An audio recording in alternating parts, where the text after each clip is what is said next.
आज की कहानी एक ऐसी प्रेग्नेंट औरत की है जो अपनी पति से बिछड़कर समंदर के बीच एक कंटेनर के अंदर फंस जाती है। कंटेनर के भीतर पानी लगातार भरता जा रहा है और बाहर मदद की कोई उम्मीद नहीं। जिंदगी जैसे हर तरफ से जवाब दे रही है और इसी हालत में वो एक नन्ही सी बच्ची को जन्म देती है। लेकिन समंदर के बीच एक छोटी सी बच्ची के साथ एक माँ बिना खाए पिए कैसे सरवाइव करेगी, ये देखेंगे हम आज की इस पूरी कहानी में। तो कहानी शुरू होती है एक रेडियो मैसेज से, जहाँ ऐलान किया जा रहा होता है कि स्पेन में भयानक भुखमरी फैल चुकी है, जरूरत की चीजें खत्म होने लगी हैं और हालात इतने खराब हैं कि गवर्नमेंट अब आम लोगों पर स्ट्रिक्टली कंट्रोल करने लगी है। जो लोग खुद पर निर्भर नहीं हैं, जैसे बूढ़े बच्चे और प्रेग्नेंट औरतें, उन्हें या तो बंदी बना लिया जा रहा है या फिर मार दिया जा रहा है। चारों तरफ प्रेशर का माहौल बना है और लोग किसी भी तरह बच निकलने की कोशिश में हैं। बहुत लोग कार्गो शिप्स के जरिए इलीगल तरीके से दूसरे कंट्रीज में भाग रहे हैं। इसी बीच हम मिया और निको नाम के एक कपल को देखते हैं जो बाकी लोगों की तरह इस नरक से भागना चाहते हैं।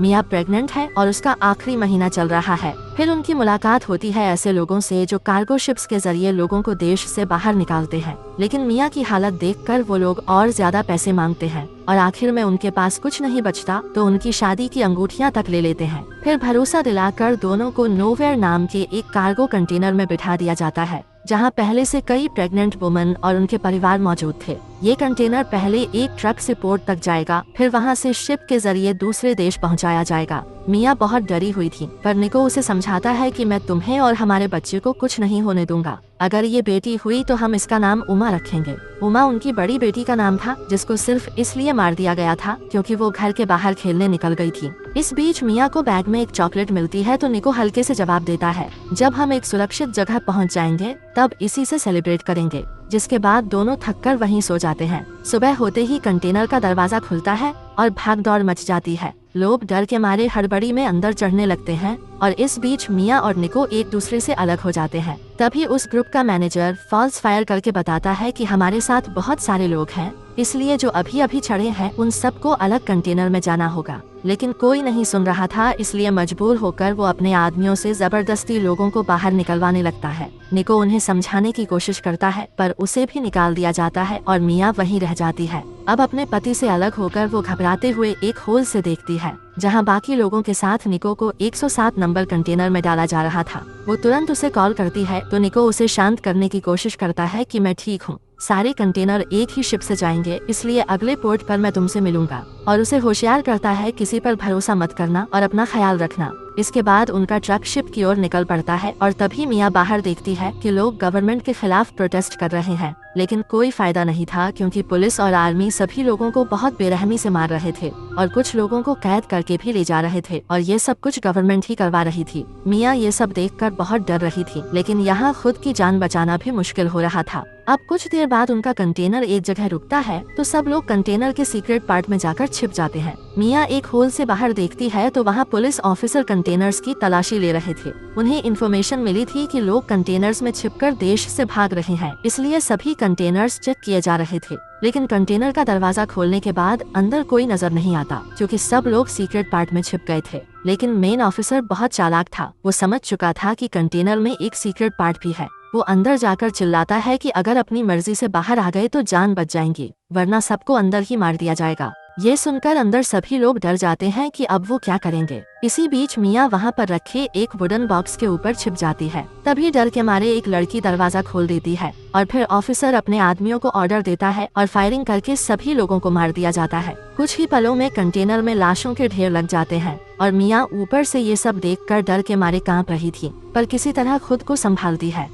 इसके बाद ऑफिसर सब लाशों को बाहर निकालने का ऑर्डर देता है और कंटेनर को शिप पर लोड करवाकर रवाना कर देता है। ये सब कुछ मिया होल से देख रही होती है और अब कंटेनर में सिर्फ वही अकेली रह गई थी। वो अपने पति को कॉल करने की कोशिश करती है पर कॉल नहीं लगता। तभी उसकी नजर एक बैग पर पड़ती है जिसमें खाने पीने का सामान और कुछ चीजें रखी होती हैं। वो एक ड्रिल मशीन, फोन और चाकू बैग में डालकर अपने पास रख लेती है, फिर एक कोने में जाकर बैठ जाती है और कब नींद लग जाती है उसे पता ही नहीं चलता। लेकिन आधी रात को अचानक कंटेनर जोर से हिलने लगता है और मिया की नींद खुल जाती है। वो डर जाती है और बाहर झांक कर देखती है तो समंदर में बहुत तेज तूफान आया हुआ था। वो किसी तरह बचने की कोशिश करती है और चिल्लाकर कहती है मुझे बचाओ, पर कोई फायदा नहीं होता। फिर अचानक जहाज एक तेज लहर से टकराता है और कई सारे कंटेनर समुद्र में गिर जाते हैं, जिससे मिया के सिर पर चोट लगती है और वो बेहोश हो जाती है। अगली सुबह जब उसकी आंख खुलती है तो कंटेनर के अंदर काफी ज्यादा पानी भर चुका था। बाहर देखती है तो चारों तरफ सिर्फ पानी दिखाई दे रहा था और कुछ कंटेनर्स डूब रहे थे, यानी कि उसका कंटेनर समुद्र के बीच तैर रहा है और वो पूरी तरह फंस गई है। वो घबराकर अपना फोन निकालती है ताकि निको से बात कर सके, लेकिन फोन टूटकर काम करना बंद कर चुका था। फिर वो बैग से दूसरा फोन निकालकर चेक करती है तो उसमें नेटवर्क नहीं था। साथ ही कंटेनर में धीरे धीरे पानी भर रहा था, जिससे वो कुछ ही समय में डूब सकता है। चारों तरफ देखने पर उसे कंटेनर के नीचे 2 होल्स नजर आते हैं, जिनमें से पानी अंदर आ रहा था। इन होल्स को बंद करने के लिए वो इधर उधर सामान ढूंढने लगती है, लेकिन यहाँ रखे बॉक्स में महंगी शराब तो किसी के अंदर जरूरत के बहुत सारे सामान थे। वो अपनी जरूरत के हिसाब से सामान इकट्ठा करती है, तभी उसे एक टेप मिलता है। इससे होल्स बंद करने की कोशिश करती है तो पानी अंदर आना थोड़ा कम होता है, लेकिन तभी उसे कुछ लोगों के चिल्लाने की आवाज सुनाई देती है। वो घबराकर बाहर झांकती है और देखती है कि एक कंटेनर डूब रहा है जिस पर 107 लिखा था। वो समझ जाती है कि यही निको का कंटेनर था, जिससे वो चिल्लाने लगती है, लेकिन वो कुछ नहीं कर पा रही थी। वो जल्दी अपने फोन से सिम निकालकर दूसरे फोन में लगाती है ताकि निको से बात कर सके, लेकिन तब तक निको का कंटेनर पानी में पूरी तरह डूब जाता है और वो बस रोते हुए देखती रह जाती है, पर कुछ भी कर पाना उसके लिए नामुमकिन था। अब अपने पति को खोकर वो पूरी तरह टूटने लगी थी और इसी टूटती उम्मीद के साथ वो भी जिंदगी से हार मान लेती है। वो थक हार कर खुद की जान लेने की कोशिश करती है, लेकिन तभी उसके पेट में बच्चे की हलचल महसूस होती है, जिससे वो चाकू फेंक देती है। फिर एक गहरी सांस लेकर सोचती है कि उसे अपने बच्चे के लिए जीना होगा। ये सोचते हुए वो वहीं पर सो जाती है। तभी उसे एक सपना आता है कि कंटेनर के अंदर बहुत ज्यादा पानी भर चुका है और वो डूब रही है। ये देखकर वो डर के मारे उठ जाती है और देखती है कि पानी तेजी से अंदर आ रहा था। फिर वो बाकी बॉक्स खोलकर चेक करती है, जिसमें बहुत सारे सामान और खाली प्लास्टिक के डिब्बे थे। फिर वहाँ मिले एक रबर रोप को काटकर होल्स बंद करती है और एक पाइप से जुगाड़ बनाकर जितना हो सके अंदर भरा पानी बाहर निकालती है। फिर सारे बड़े बॉक्स को धकेलकर एक साइड करती है ताकि कंटेनर के अंदर ज्यादा स्पेस मिले और यहाँ सरवाइव करना थोड़ा आसान हो जाए। मतलब उसने ठान लिया था कि उसे कैसे भी करके अपने बच्चे के लिए जीना ही पड़ेगा और वो इसी कोशिश में थी। इस बीच उसके फोन में निको का कॉल आता है। वो बताता है कि वो पहले ही किसी तरह कंटेनर से निकल गया था। ये सुनकर मिया की धड़कनें फिर से चलने लगती हैं कि निको जिंदा है। वो सब कुछ बताती है कि समुद्र में तूफान आने से उसका कंटेनर शिप से अलग हो गया है और अभी वो समंदर के बीचों बीच फंसी है। निको कहता है मैं भी एक जगह फंसा हुआ हूँ, लेकिन मैं वादा करता हूँ कि तुम्हारे पास जरूर आऊंगा। बस अपने आप को कुछ देर संभालो, मैं किसी भी हालत में तुम्हें और हमारे बच्चे को बचाने आऊंगा। ये सुनकर मिया थोड़ा शांत होती है। इसके बाद थोड़ा वक्त गुजरता है और वो कुछ ब्रेड और पानी पीती है जो यहाँ पर मिले थे, लेकिन बाहर समंदर में धीरे धीरे फिर से तूफान शुरू हो जाता है और इसी बीच मिया को लेबर पेन शुरू हो जाता है, यानी डिलीवरी का समय आ चुका है और अब उसे सबसे मुश्किल वक्त से गुजरना पड़ेगा। बाहर तेज तूफान की वजह से कंटेनर हिल रहा था, लेकिन वो हार नहीं मानती और बहुत दर्द सहने के बाद वो एक बेटी को जन्म देती है। इस बीच तूफान की वजह से कंटेनर के अंदर काफी सारा पानी आ चुका था,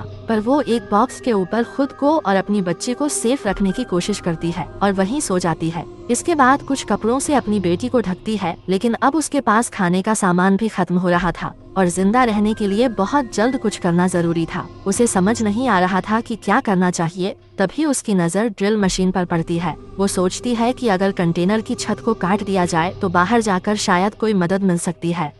इसके बाद वो छत काटने लगती है, लेकिन सिर्फ एक ड्रिल की मदद से कंटेनर को काट पाना इतना आसान नहीं था। ऊपर से उसकी बच्ची भी रो रही थी, इसलिए पहले बच्ची को दूध पिलाकर शांत करती है और इसी तरह लगातार कई घंटे की मेहनत के बाद छत में कुछ होल्स कर लेती है, लेकिन पूरी तरह अलग होने से पहले ड्रिल मशीन बंद हो जाती है और भूख की वजह से वो थककर वहीं बैठ जाती है। अब उसे समझ नहीं आ रहा था कि इस कटे हुए हिस्से को अलग कैसे करेगी। फिर वो अपने पुराने फोन से कॉल लगाने के लिए ट्राई करती है, क्योंकि दूसरा फोन पानी से खराब हो चुका था, लेकिन फोन स्विच ऑन तो होता है पर वो काम नहीं कर रहा था। इसके बाद चाकू चाकू लेकर उस हिस्से को अलग करने की कोशिश करती है, लेकिन आखिरकार चाकू भी टूट जाता है। अब अपनी बेटी को दूध पिलाते हुए उसे बहुत प्यास लगती है, लेकिन उसके पास पीने का पानी खत्म हो चुका था और आखिरी बचा हुआ खाना भी खा चुकी थी। अब भूख और प्यास की वजह से वहीं पर बेहोश हो जाती है और इस तरह पूरी रात गुजर जाती है। अगले दिन सुबह बारिश शुरू हो जाती है तो होल्स के जरिए पानी अंदर आने लगता है। इससे कम उसे पीने का पानी मिल गया था, जिन्हें वो प्लास्टिक के डब्बे में इकट्ठा करके अपनी प्यास बुझाती है। इसके बाद उसे एक आइडिया आता है तो वहाँ मिले एक बेल्ट के जरिए कटे हुए हिस्से को पूरी ताकत से खींचने लगती है, जिससे आखिरकार वो टुकड़ा खुल जाता है और सूरज की रोशनी चेहरे पर पड़ते ही वो इतना खुश होती है जैसे नई जिंदगी मिल गई हो। इसके बाद अपनी बच्ची को लेकर वो कंटेनर के ऊपर आती है और पूरे 7 दिनों के बाद सूरज और खुली हवा महसूस करती है। अब बाहर आने से उसे मदद मिलने की ज्यादा उम्मीद थी। फिर वो अपनी बेटी के कपड़े बदलकर जैसे ही समुद्र में फेंकती है तो वहाँ मछलियाँ जमा होने लगती हैं। ये देखकर उसे आइडिया आता है तो किसी तरह जुगाड़ लगाकर वो मछलियाँ पकड़ने की कोशिश करती है, लेकिन कई बार ट्राई करने के बाद उसके हाथ में कुछ नहीं आता और ऊपर से भूख की वजह से वो पूरी तरह थक चुकी थी। तभी उसे ऊपर एक एरोप्लेन गुजरते हुए नजर आती है तो वो जल्दी भागकर नीचे जाती है और टीवी का ग्लास तोड़कर तेजी से ऊपर आती है ताकि ग्लास के जरिए सिग्नल दे सके, लेकिन तभी कंटेनर में पैर लगकर उसे चोट आ जाती है। फिर भी किसी तरह उठकर रिफ्लेक्शन से सिग्नल देने की कोशिश करती है,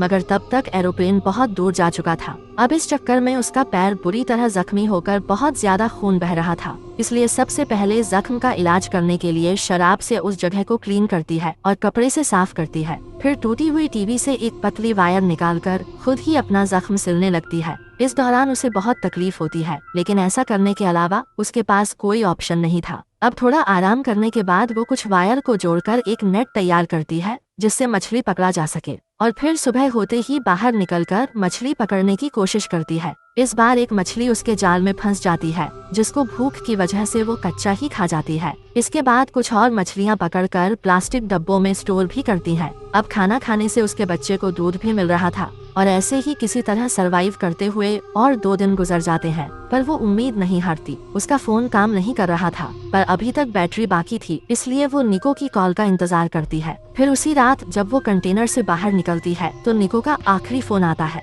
वो माफी मांगते हुए कहता है कि जब मैं कंटेनर से निकलकर भागने की कोशिश कर रहा था तो एक ऑफिसर ने मुझे गोली मार दी। मैं जख्मी हालत में पड़ा हुआ हूँ और पता नहीं मैं बचूंगा या नहीं। मिया रोते हुए बताती है कि उसने एक बेटी को जन्म दिया है जो बिल्कुल उमा की तरह दिखती है। उसने हर मुश्किल का सामना किया और अब तक हिम्मत नहीं हारी है। मोबाइल की बैटरी भी खत्म होने वाली थी, इसलिए मिया फोन को उमा के पास ले जाती है और निको आखिरी बार अपनी बेटी की आवाज सुनता है। इस दौरान दोनों बहुत रोते हैं और ये मोमेंट बहुत ही ज्यादा इमोशनल होता है। इसके बाद अगली सुबह का सीन देखते हैं जहां मिया तय कर लेती है कि कैसे भी करके उसे अपनी बेटी को बचाना होगा, क्योंकि कंटेनर के अंदर आधे से ज्यादा पानी भर चुका था, इसलिए यहाँ पर ज्यादा देर नहीं रुका जा सकता। फिर वो लकड़ी इकट्ठा करके प्लास्टिक के डब्बे जोड़कर एक नाव बनाना शुरू करती है। कंटेनर को देखकर ऐसा लग रहा था कि आज रात के अंदर ही वो पानी में डूब सकता है, लेकिन रात होने से पहले ही वो नाव तैयार कर लेती है और अपनी बेटी को उस पर चढ़ा देती है। लेकिन यहाँ से निकलने से पहले उसे याद आता है उसकी बड़ी बेटी की तस्वीर और निको की दी हुई चॉकलेट जो उसने प्लास्टिक के डब्बे में रखा था वो कंटेनर में रह गई है। वो उसे लेने फिर से नीचे जाती है, लेकिन लौटते वक्त उसका पैर नीचे रखे बेल्ट में फंस जाता है। कंटेनर भी डूबने वाला ही होता है, इसलिए वो कैसे भी करके निकलने की कोशिश करती है, लेकिन पैर अभी भी फंसा हुआ था, इसलिए चाकू से बहुत मुश्किल के बाद वो बेल्ट काट लेती है और कंटेनर छोड़कर ऊपर आ जाती है। लेकिन तब तक उमा की नाव दूर निकल गई थी, जिसके न मिलने पर वो रोने लगती है। इसी बीच एक शार्क उसके आसपास मंडराने लगती है, जिससे मिया डरने लगती है, लेकिन वो उमा को कुछ नहीं करता और तभी उसकी रोने की आवाज सुनकर मिया तैरकर जल्दी उसके पास पहुंचती है और अपनी बेटी को सही सलामत देखकर राहत की सांस लेती है। लेकिन इस बार नाव से एक रस्सी अपने हाथ में बांध लेती है ताकि दोबारा अलग न हो जाए। अब उसके शरीर में ताकत नहीं बची थी, इसलिए लहरों के सहारे ऐसे ही तैरने लगती है। पर उसने सुबह एक समुद्री पक्षी देखा था, यानी कि वो किनारे के आसपास कहीं है,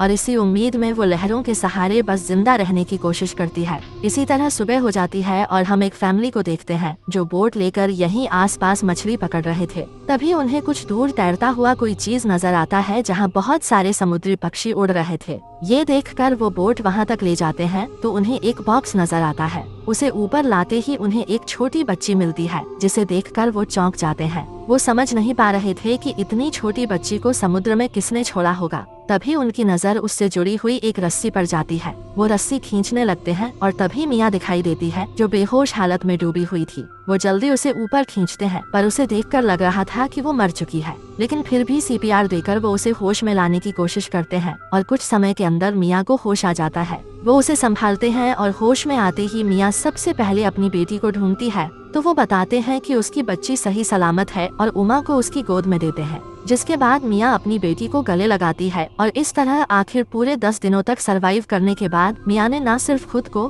बल्कि अपनी बेटी को भी बचा लिया था। तो दोस्तों, इस कहानी ने एक बार फिर साबित कर दिया कि माँ सिर्फ एक रिश्ता नहीं बल्कि वो ताकत है जो जिंदगी और मौत के बीच खड़ी होकर भी प्यार का दामन नहीं छोड़ती। और माँ का प्यार ही जिंदगी की सबसे बड़ी वो चीज है जिसके बदले में वो अपनी औलाद से कुछ भी नहीं मांगती। मैं उम्मीद करती हूँ कि ये कहानी आपको बेहद पसंद आई होगी।